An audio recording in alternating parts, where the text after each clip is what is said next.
العالمين والصلاة والسلام على أشرف الخلائق أجمعين صلوات محمد وآل محمد اللهم صل على محمد وآل محمد۔ آج رمضان المبارک کا چوتھا دن ہے۔ چوتھے دن کی دعا ہمارے ساتھ پڑھ لیں۔ بسم اللہ الرحمن الرحیم۔ بسم اللہ الرحمن الرحیم۔ اللہم قوّنی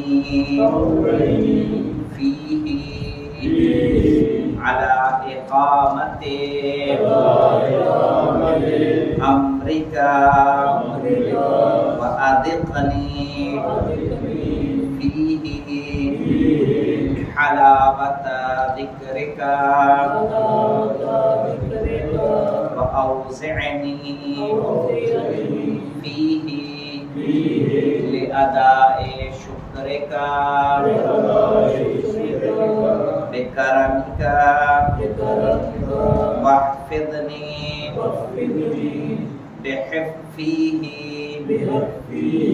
بحفظک وسترک یا ابصر الناظرین۔ یعنی اے اللہ، آج کے دن ہمیں اپنے حکم کو بجا لانے کی قوت عطا فرما۔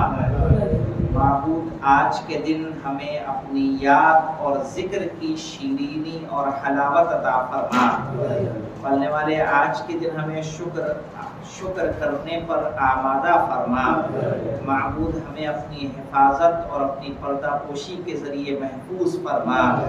اے سب سے زیادہ دیکھنے والے، آج جو اہم ترین دعا ہے ہمارے سامنے آج کی دعا میں رمضان المبارک کی، پہلا ہے واجبات اور فرائض الہی کی ادائیگی کے لیے قوت طلب کی گئی ہے کہ جو اللہ نے واجب قرار دیا ہے، جو واجبات ہمارے اوپر ہیں، چاہے وہ نماز ہو، روزہ ہو، حج ہو، زکوٰۃ ہو، خمس ہو، اس کو انجام دینے کے لیے ہمیں قوت اور طاقت ملے۔ پھر ہے ذکر خدا کو کرنے میں حلاوت پیدا ہو جائے۔ ایک ہے کہ ہم ذکر کر رہے ہیں لیکن ہمارا دل اس میں موجود نہیں ہے۔ ایک ہے کہ نہیں، ہم ذکر کر رہے ہیں لیکن ہمیں اس میں مزہ آ رہا ہے، ایک لطف آ رہا ہے، تسبیح پڑھ رہے ہیں، قرآن پڑھ رہے ہیں، دعا پڑھ رہے ہیں، لیکن اس میں ایک دلی لگاؤ ہے اور اس میں ایک لطف پیدا پایا جا رہا ہے۔ تو دعا کس کی جا رہی ہے؟ صرف پڑھنے کی نہیں، بلکہ اس طرح سے پڑھیں کہ ہمارا دل بھی ساتھ ساتھ اس کے پڑھ رہا ہو۔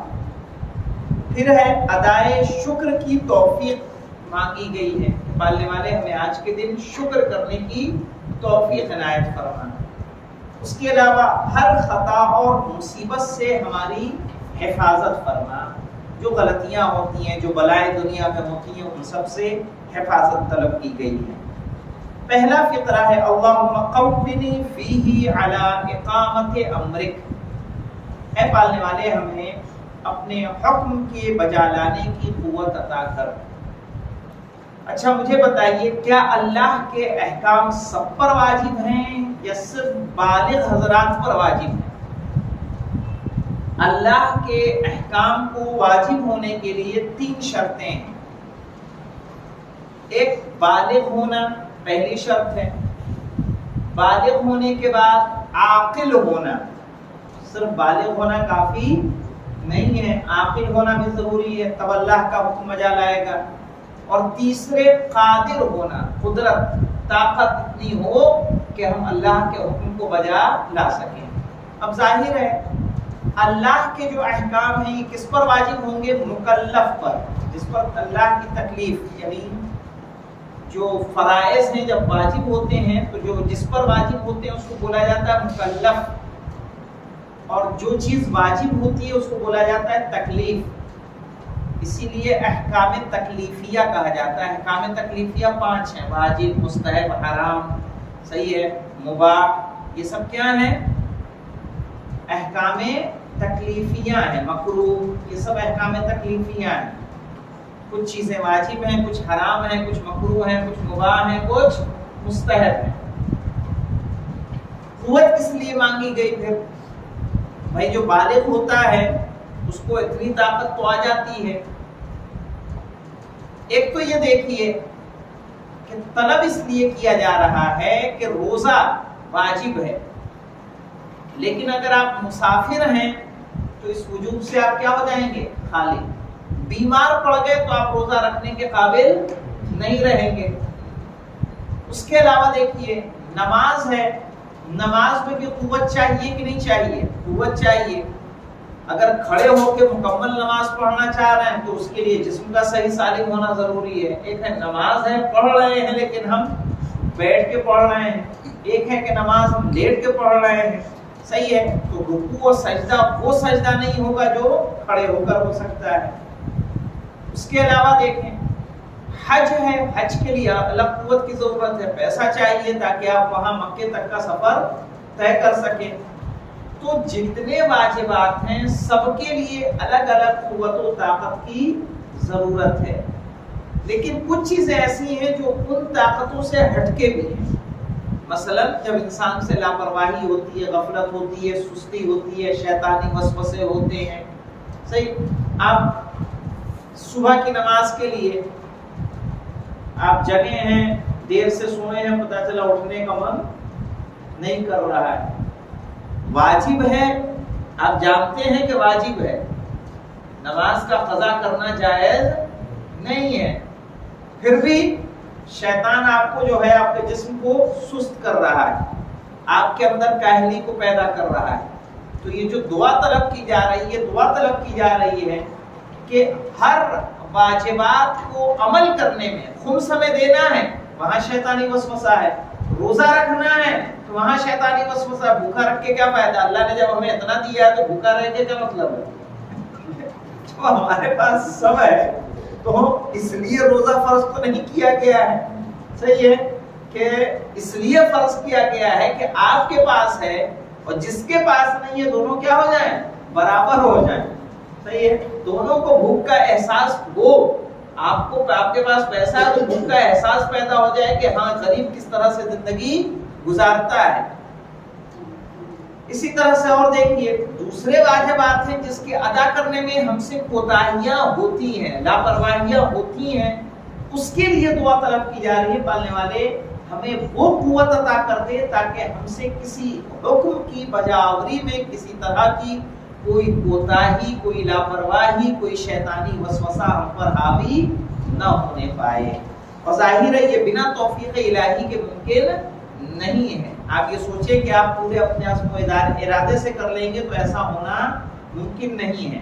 اسی طرح سے مولا کائنات فرماتے ہیں دعائے کمیل میں، یا رب قو علی خدمتک جوارحی، قو علی خدمتک، دعائے کمیل کا یہ جملہ ہے، اے اللہ ہمارے اپنی خدمت کے لیے ہمارے اعضاء و جوارح کو طاقتور کر دے۔ ظاہر ہے پیر میں طاقت نہیں رہے گی تو ہم مسجد نہیں آ سکتے ہیں، جسم میں قوت نہیں رہے گی تو ہم کھڑے ہو کر نماز نہیں پڑھ سکتے ہیں، صحیح ہے، ہمیں کہیں جانا ہے ہم نہیں جا سکتے ہیں، کسی حکم کو بجا لانے میں ہم سے کوتاہی ضرور ہوگی۔ وَاشْتُدْ عَلَى الْعَزِيمَةِ جَوَارِحِي، یعنی پالنے والے میرے اعضاء و جوارح کو اپنی خدمت یعنی اپنی عبادت کے لیے طاقتور بنا دے اور اس ارادے کے لیے میرے قلب کو توانا کر دے، یعنی جب حکم کا کسی نیک کام کا ارادہ کرے تو ہمارا دل کیا رہے؟ مضبوط رہے تاکہ اس کو ہم انجام دے سکیں۔ ظاہر ہے اس کے علاوہ دیکھیں وَمَن تَقَرَّبَ إِلَيَّ، اب اس کے لیے ضروری یہ ہے کہ انسان سے انسان حرکت کرے۔ انسان جب حرکت کرتا ہے، آپ یہ سوچیں کہ بیٹھے بیٹھے سب کچھ ہو جائے تو وہ ہونے والا نہیں ہے۔ مثلا تلاوت قرآن ہے، آپ اگر شروع کریں گے اور شروع کرنے کے بعد آج ایک آیت پڑھی یا ایک پیج پڑھا، کل کو آپ 2 پیج پڑھ سکتے ہیں، نہیں شروع کریں گے تو پھر ایک پیج پڑھنے کی بھی توفیق اللہ دینے والا نہیں ہے۔ آپ نماز شب نہیں پڑھتے، آپ خالی 2 رکعت پڑھ کے دیکھیے، خالی 1 رکعت پڑھ کے دیکھیے، دھیرے دھیرے 3 بھی پڑھیں گے، 5 بھی پڑھیں گے، ہو سکتا ہے اتنی توفیق مل جائے